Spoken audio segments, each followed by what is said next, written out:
Welcome to game number 1 between these two lovely players. It's going to be a best of 3.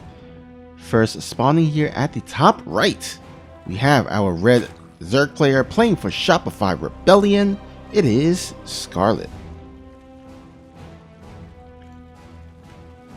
And her opponent in the bottom left-hand corner of the map, playing for the team Afrika Freaks, it is the blue Protoss, Trap.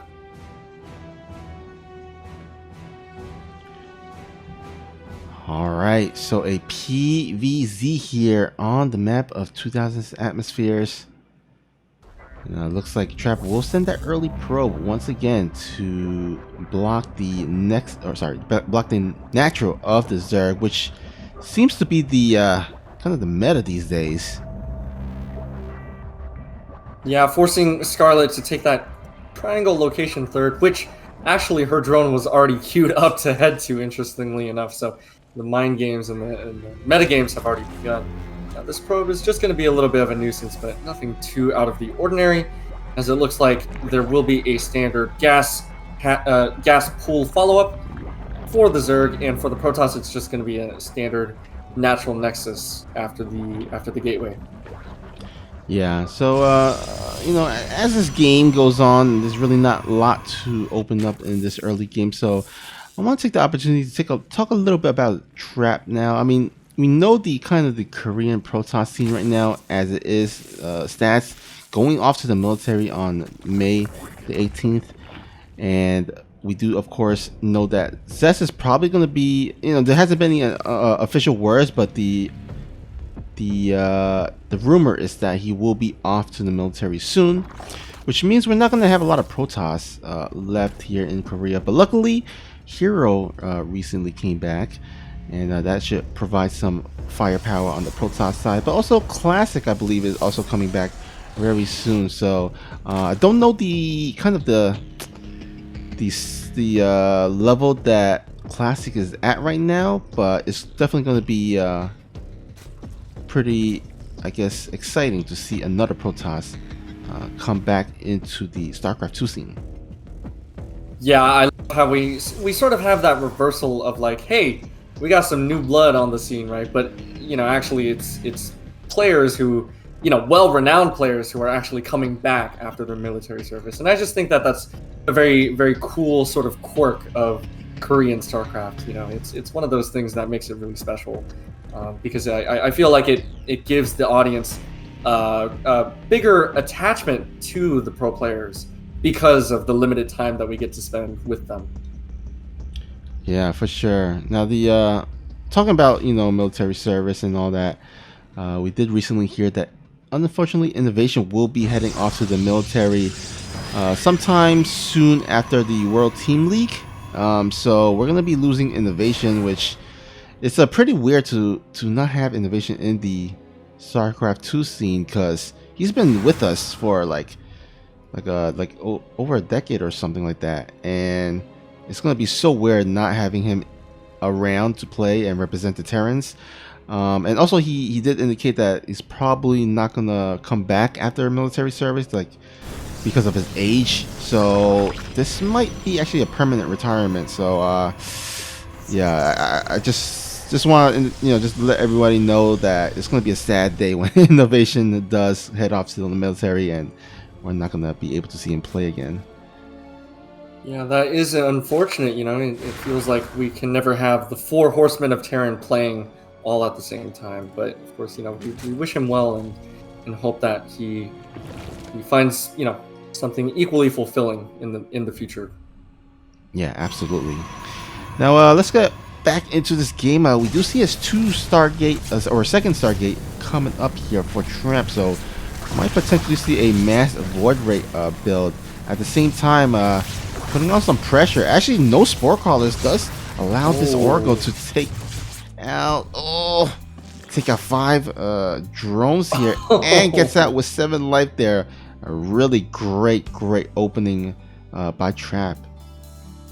Yeah, that Void Ray as well. Taking down, I believe, a Queen, or maybe it was just the Overlord, but it looks like he's going to find another Overlord. So that was a very interesting pincer move at the third, because the Queens were sort of trapped there. Or not trapped, but like they... trapped by Trap. No, they were just trying to engage the Void Ray. And then the drones, that's what I wanted to say. The drones were sort of trapped because they needed to, come back to Mama Queen, but like they weren't able to, and the Oracle was just shredding through them. So very, very well played. I think Trap is very happy with this opening so far.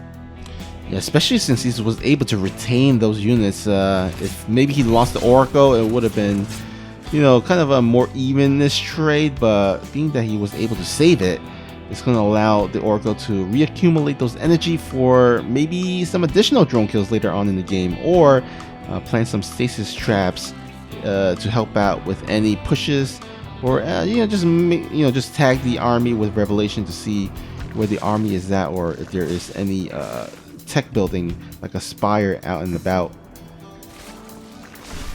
Yeah, definitely. Oracles, depending on who you talk to, either famous or notorious for just how much value and how much utility they can get at basically any stage of this kind of matchup. So, interestingly enough, we do see that SCARLETT is not going for spores in her main and in her triangle third. I think it's because she realizes that she's a little bit behind, and so she wants to sort of pump out as many and use as many drones as possible. But yeah, I'm not too sure. It looks like we will see a small move out with the Void Rays, probably just to drop off those Adepts, make sure that they can get some vision. That Oracle does finally go down, but not after getting a pretty decent tag on the Infestation Pit, the Evo Chamber, and the Lair. So that was, still a decent amount of value. Yeah, and looks like we got a little bit of a supply block here for SCARLETT, so we'll have to force it. Oh, actually making 7 Overlords. Oh, wow. So at the very least, we will not see any or supply blocks coming out of SCARLETT for some time, or if ever, throughout this game. But looks like we have ourselves a Hydralisk Den coming out. The Hive is also starting, so I'm gonna suspect that there is gonna be a Lurker Den that will be plotted down every time, or sometime very soon, as that should line up with the Hive finishing. That allowed the allow SCARLETT to research the Lurker upgrades. Yep, and you are exactly correct. It looks like the Lurker Den will be started now, and Hive is about almost halfway done, so it looks like those Lurker upgrades will be coming into play. Lurker, Hydra, Viper, of course, a very, very standard, very, very efficient composition for the Zerg to play in this matchup. Yeah, now we do see that SCARLETT did open up with some roaches, so some of the gases has been invested in these roaches. Although they're cheap, they at least accumulate some of these gases that could have been invested into these Hydralisks or Lurkers. So not going to start off with too much, and actually wastes another bunch of gases to morph them into Ravagers as well. So the Hydras and Lurker count aren't going to be quite as high as he really needs the units to defend against this push here from Trap.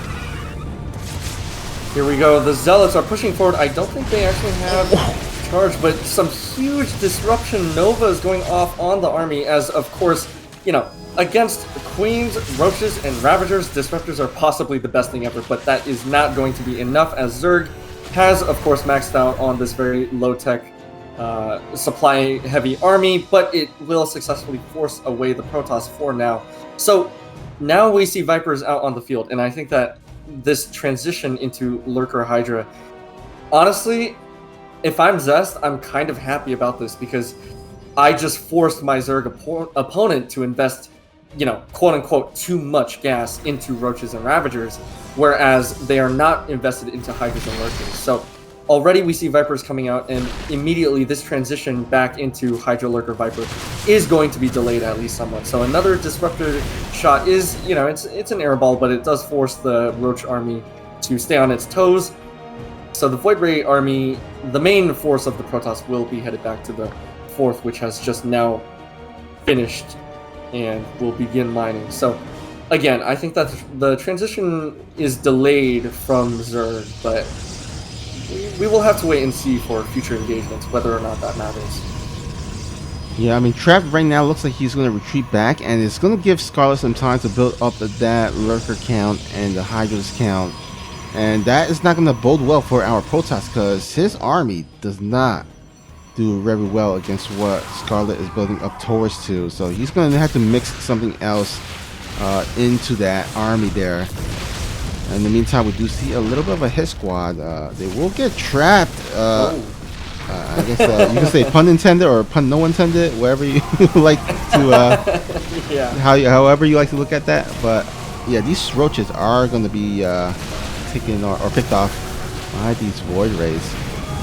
Now, interestingly enough, the Vipers and the main roach force with the lurkers are actually going to come back in here to defend and actually save some of the Ravagers. So actually, I do like that move, you know, just making sure that you are as efficient with your resources as possible. And they are actually going to push forward, but this is dangerous, right? You don't have any anti-air with this Zerg army, and so therefore, well, the only anti-air that you have would be in the form of parasitic bombs with the Vipers, but that is not a reliable form of anti-air, as, oh my gosh, one of the High Templar actually gets a very nice feedback on one of the Vipers, so that is also going to stall out this push. And honestly, I don't think that this is the right move to continue pushing forward, because as soon as these... Oh, and nice yoinks, making sure that the Disruptors can't fire off their Novas. But see, as I was saying, as soon as the Void Rays decide to engage, that's about it for the Zerg army. So I don't know about this. Yeah, actually, SCARLETT had to pull his her whole entire Hydralisk force, as well as some roaches, to defend the War Prism drop. So that left the roaches, the remaining roaches and lurkers, undefended against the Void Ray. So what would be normally a scary time for a trap actually turned out to be all right. And now he's going to be ahead, or start to drop once more into the main base. This time around, not going to get too much done, but it does draw SCARLETT's army back to the home for the time being, as he does go back and clear up out some of these creep tumors out on the field. And honestly, I kind of find this sort of army composition from the Protoss a little bit funny in its uniqueness, right? Like, you see a main force of a bunch of Void Rays, and then the splash damage units are a bunch of very high energy, full energy Templar, as well as some Disruptors, and then, you know, you just have a couple of Immortals supporting that, and that's about it. And I think that it's interesting because, you know, we might not typically see such a bare bones type of looking army, but I guess it works. Now, as I say that, we do see some excellent storms going down on the Hydras, not really killing too much. And of course, lurkers, they take more than one storm to kill. But the Vipers did yoink a couple of those Disruptors, so that was some value that was gained. And now I'm back to that point where I agree with you, Snoopy. I think that this is getting a little bit dangerous. Now, the Hydras did an excellent job just now of pouncing on those Disruptors. You know, even though they didn't prevent the Disruption Novas from firing, they did dodge them for quite some time and were even eventually able to pick up the kill. So that was pretty well played by the Zerg. Yeah, but the thing that I'm worried about for SCARLETT now is that Trap is slowly but surely building up his air fleet with those carriers. And a lot of these Hydrals have morphed into those lurkers, so not a lot of anti-air. We do see SCARLETT trying to buy some time to build up the Hydralisk count with these kind of counter-attacks, but Trap will have to lose one of the bases, but again, he does have 4 other bases that he can mine off of, and yeah, it looks like as long as he kind of secures his air fleet, he should be okay. And as I mentioned, that this small Void Ray fleet is out on a small mission, side mission. You know, if you guys have seen Naruto, the anime, we do see ninjas on those side missions sometimes in the filler episodes, and this feels like one of those. Yeah, definitely, that is a good way to put it. Yeah, definitely, you know, dealing their damage and making sure that SCARLETT is still kept on her toes. And you know what? Yeah, this is definitely getting to that scary point, because earlier we did see that Zerg did have a significant supply lead, you know, 40, maybe 50 supply lead, but now, I mean, Protoss is maxed out on a very high-tech army, a very scary Skytoss-based, splash-based army, and Hydra Lurker Viper is great. Don't you know, get me wrong, it's fantastic, but Hydras alone, and in essence, you've just got Hydras fighting against all of the air, whereas Lurkers they might be able to deal with the ground. But like even then, Hydras are just so weak to the ground, as we just saw with that Disruption Nova, taking out a big chunk of those Hydras. So this is where it gets dicey. Ooh, some of these Void Rays does get lost by Trap, but he still has his main force here. Now there are actually being very bold moving out on the field, and we might actually have ourselves a little bit of a base raid as some of these armies are kind of split off. Oh, it looks like SCARLETT has started to retreat as she wants to probably look for a surround here. I mean, she does have one army group on the left side, one at the right side, so that might actually work out really well. Let's see how this goes. Oh man, here we go. A bunch of yoinks, a bunch of storms going down, a second yoink on the mothership, but you can see that the DPS is really dwindling because there just are not enough Hydras out on the map, popped from the larva. There are 20 in production, but they're still in, they exist only as larvae at this point. And you can see that the DPS of the Hydras is not enough to take care of all of this air, and it's just too much. And I think that Trap is about to bust through because look at this air army. A couple of Hydras are not going to do anything against this. Yeah, especially with the storm, they can really, zone out some of these Hydras as well, and some of these squandering the Hydras will get picked off. And GG's, Trap will take game 1 of this best of 3 series. Alrighty, let's get this started. Here at the bottom right, our blue Protoss playing for Afrika Freaks, up 1-0 and looking to close out the series. Can he do it? It is Trap. And his opponent spawning here in the top left-hand corner of the map, playing as the red Zerg for Shopify Rebellion. Struggling to really find her way back into the series, it is SCARLETT.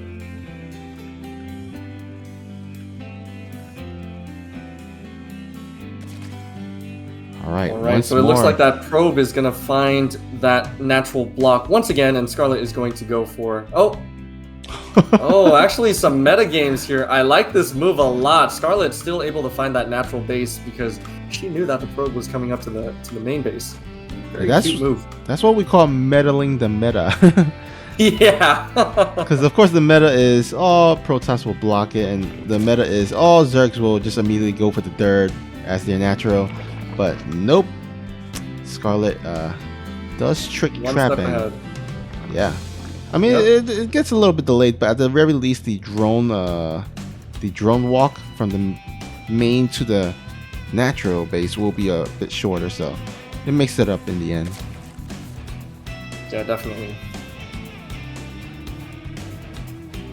Looks like everything is quite standard for Trap. I mean, what else should we expect, right? So we do see that Cyber about to, hopefully with a second gateway added into the mix later on, it will complete the natural wall.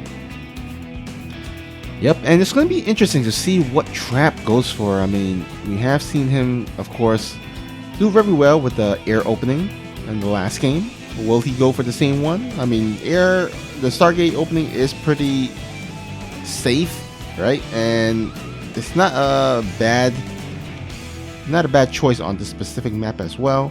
Although, as I say that, there are potential if he opens up with mass Void Rays, especially with the double Stargate Void Rays, that SCARLETT might just do the Queen Walk thing with the Roaches and Ravagers, and that could be disastrous because Lightshade is one of those maps that is pretty short rush distance, so the Queens can actually travel across the land, searching far and wide. Each Pokemon to... Okay, sorry. I love it. But as I was saying, the Queens can walk up to the bases of Trap relatively quickly, so we shall see if that does play out. But in the meantime, we have yet to see the star... Oh, actually, yeah, he went for the Twilight instead. So, okay. So we'll probably go for a Glaive Adept timing. Yeah, I was just about to say, right, like what you mentioned about the rush distance being relatively short on this map. It could go both ways, and it does look like Trap is looking to take advantage of that with the Twilight, with the Glaive, actually confirmed Glaive opening. So I do like this move a lot, and it doesn't... I don't think that there is a robotics facility out on the map, so it looks like he will just be looking to shade the Adepts directly across the map. So I do like this move a lot. Now, at the same time, I feel like, if there's any Zerg that can handle Glaive Adepts, it's probably Scarlet, or maybe that's just my opinion, but I don't know. I feel like she is, very, very competent, as, all pro Zergs are at defending against these kinds of pushes. Yeah, I mean, Scarlett has shown in the past that she has been, quite decent in defending against these Glaive Adept timings. But as I say that, I feel like she might have just droned a bit too much here. Usually, you want to stay around the mid 30s to low 40s in terms of drone count against these type of builds. But she went all the way up to 46 workers about a few seconds ago. She just I think sacrificed some drones to make some gases here. But let's see how she defends against this. I mean, so far we do have 8 adepts here, not the scariest amount. Okay, will they complete the shade? They will complete the shade and actually find an opening in the natural. Looks like the Lings are caught out of position, and the thing is, once those Adepts get into the mineral line, they become almost impossible for Lings, which are melee units, to try to combat. So these 4 remaining Adepts are going to shade up into the main, and they will cost Scarlet a lot of larvae, actually. 8 roaches being popped as well, so yeah, this was definitely very costly, right? So not only were 8 roaches popped instead of 8 drones, but 8 drones were killed as well, so this Adept attack went very, very well for our blue Protoss. Yeah, but the scary thing always about these Glaive Adept builds, or these Glaive Adept attacks, is that the counter attack by the Zerg is usually almost always deadly. And as you can see, Scarlet is just charging forward across the map with a bunch of red dots in the middle, a lot of roaches and lings, and I don't quite see this dirt base standing at the end of the day here, as a bunch of swarm is gonna corral all these Protoss probes. Oh man, I stand corrected, Snoopy. Even shield battery overcharge is not enough to save this third. Even then, the Ravagers and the Lings and the Roaches are just going to go directly for the natural. That Immortal, very unfortunate timing that it was out on the map at that moment, and these Biles are doing their damage. These probes are trying valiantly to hold the line, but when you've got Lings against probes, you know which one's going to win with these kinds of numbers. So, yep, you are completely correct. It looks like this counterattack was enough for Scarlet to take back the game. GG is called. Scarlet takes game number 2. Alrighty guys, we are here for our final game of the series. Whoever wins this will win this entire match. Here at the bottom left, we have our red Zerg player playing for Shopify Rebellion. She is Scarlet. And her opponent spawning here in the top right-hand corner of the map as the blue Protoss. Playing for the team Afrika Freaks, it is Trap.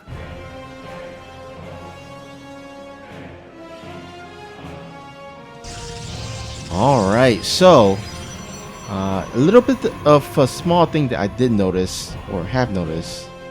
Very insignificant, of course, but I do like how Scarlet is red and Trap is blue.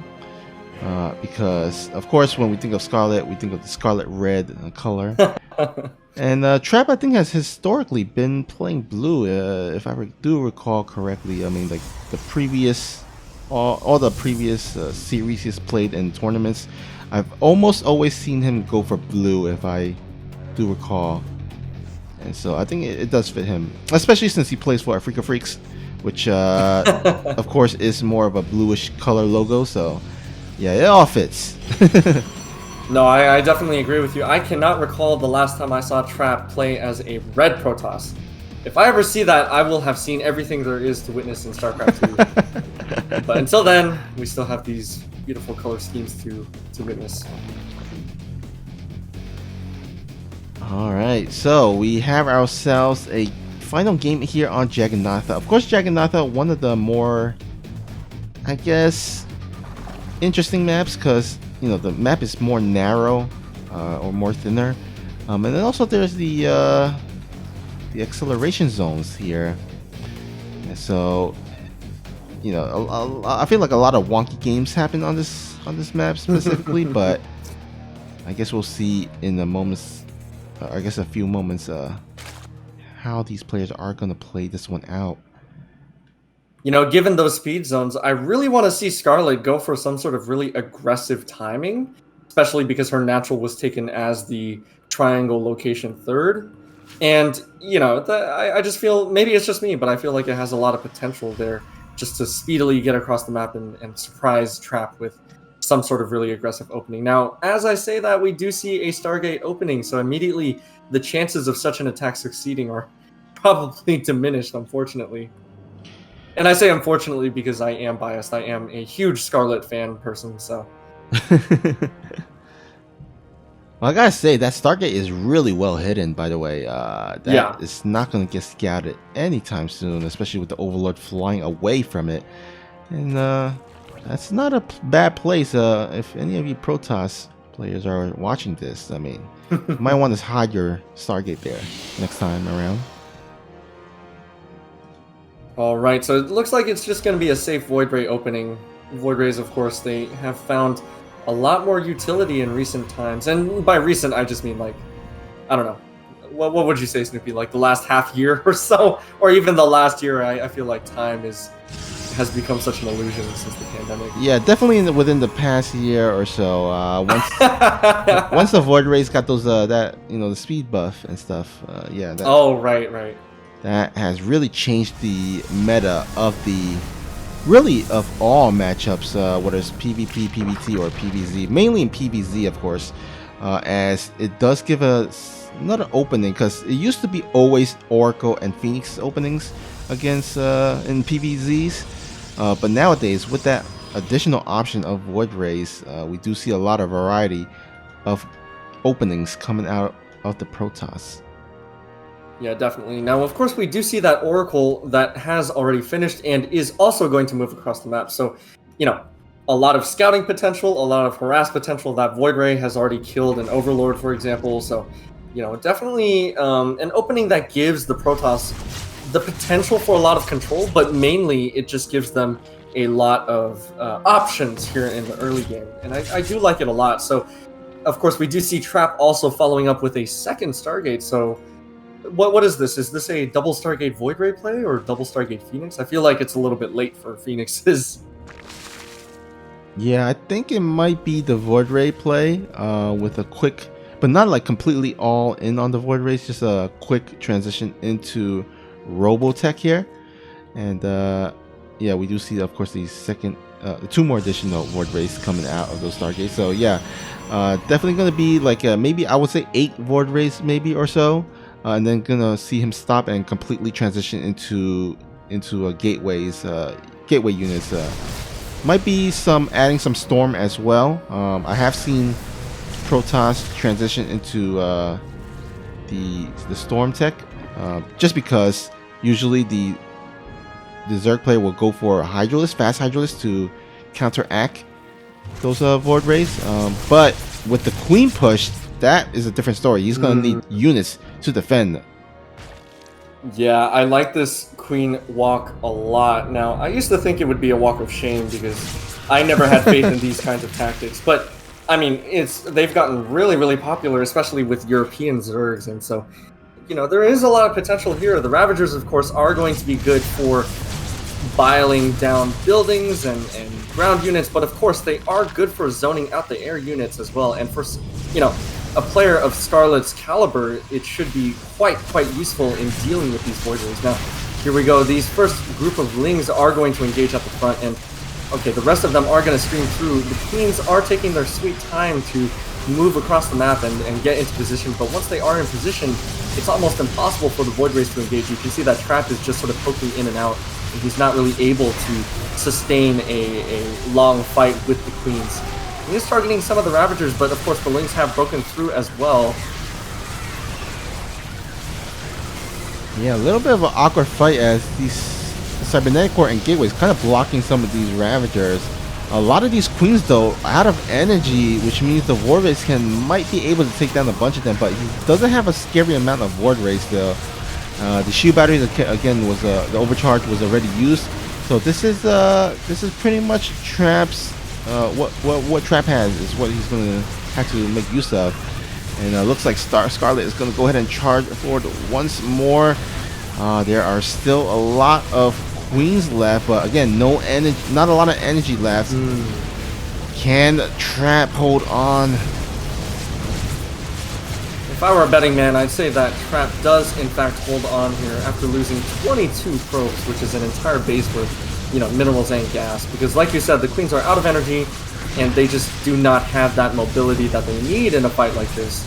And, you know, more Void Rays are being pumped out, and apparently SCARLETT thinks the same thing. It looks like she will be droning up, getting that Hydralisk speed upgrade. So it looks like she will be trying to do a follow-up with Hydralisk just to finish the job. And I do like that move a lot because, you know, at this point in time, you've taken care of a whole third of the Protoss. A third being the entire natural base. You've taken care of a lot of the tech. And now you just need a surefire way to take care of the air army, because that is the only thing that is keeping Trap in the game. So with the Hydras, I would be very surprised if SCARLETT does not actually end the game outright. Yeah, I mean, she did enough to warrant that that Queen Walk attack, and all she needs to do is just not take significant damage from these Void Rays. She does have a lot of queens rebuilt, so that is good news. But those Hydras are kind of the main damage dealers, especially if SCARLETT wants to go for a big attack later on as well. So nicely done there, saves that bottom base there, the fourth base, and does suffer very little minimal damage from those Void Rays. So well done.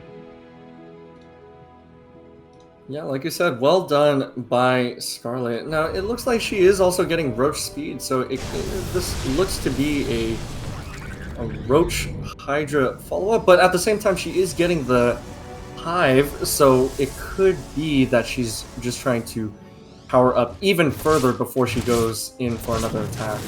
Either way, she has the lead, and it looks like she is trying to take advantage of it by extending the lead, and I do like that. Yeah, I mean, once Zerg goes into the Hive tech and they are able to get those Vipers, they are so helpful in dealing with what Trap has right now. Right now, Trap does have a bunch of Void Rays, but what does Void Rays usually do? They usually clump up. So Parasitic Bomb are very good in dealing with those. And of course, the Ducks will be able to take out some of these Void Rays. Now, interestingly enough, Trap has kind of gone for a mix between the Fleet Beacon and the Robotic Space. So he is going to mix in some potential disruptors here, but I don't think SCARLETT wants to give Trap that enough time to go for that. Yeah, I was just about to say, if you want to get both structures, you better bet that you need a lot of time for that, and time is not on Trap's side. I mean, time, the player, is also never on Trap's side, but that is a discussion that is not appropriate here at the moment. So it looks like some disruptors are going to pop out, and you know what, disruptors, yes, they could be a saving grace here, but honestly, just look at all of these Hydras and look at the second Queen Walk, right? And the DPS is just outrageous for these Hydralisks, and it doesn't look like the Void Rays are going to be able to get a good fight in. Oh, and no! GG is called. SCARLETT takes this best of 3.